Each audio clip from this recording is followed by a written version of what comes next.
What are you doing in front of my house? The drain cover came loose in my hands just as his voice cut through the rain. Hey, what are you doing in front of my house? I looked up from the clogged storm drain. A man in a Ralph Lauren polo and expensive loafers stood on his porch, face red with anger. Sir, this drain is blocked. If we don't clear it now, this whole street will flood. I don't care what you think, you're just a garbage man, and get away from my property before I call the cops. His words hit harder than the rain. Behind him, his barbecue guests laughed, pulled out phones, started recording. Look at this guy. Thinks he knows better than us. Nobody stepped forward to help. Nobody said a word. They had no idea that before the night was over, this man would be on his knees in floodwater, begging me to save his life. My name is James Thompson. I'm 46, a black man who cleans streets for the city of New Orleans. That afternoon, I wore my orange work uniform stained with mud, cracked rubber boots, torn gloves. I looked like someone barely scraping by. But 18 years ago, I was a Coast Guard rescue swimmer. I led operations during Hurricane Katrina, pulled over 200 people from the water. I know floods. I know this city's drainage system better than anyone, because I've worked these streets for 4 years. I took this quiet job after I retired early. Needed peace after too many missions that never left my head. I wanted simple work, time to care for my mother.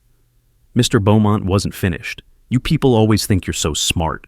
Stick to picking up trash. That's all you're good for. The guests roared with laughter.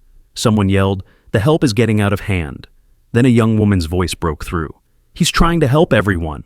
Maria, an Uber Eats driver, barely 24, stood there soaking wet, deliveries still in her bag. Her eyes held something I recognized. Courage. "You too? Shut up. This is a neighborhood for people with money, not people like you." But Maria didn't move. She stepped closer to me, stood her ground. 30 minutes later, the water was waist deep. Power cut out. Cars floated down the street. An elderly couple screamed from a second-floor window 3 houses down, trapped. Mr. Beaumont and his guests had fled upstairs, panicking, phones submerged and useless. I pulled my old Coast Guard radio from my truck, called in exact coordinates to City Rescue. Then I waded through the current to the Wilsons' house, broke through their jammed door, guided them to safety. Came back for Maria and 3 other families. I knew which routes were safe, where the deep holes hid, where the current ran strongest. Then I saw Beaumont in the water, swept against a light pole, leg bleeding badly. I didn't hesitate. Pulled him out, bandaged his wound. When the rescue team arrived, their captain saw me and broke down crying. He handed me a small metal box.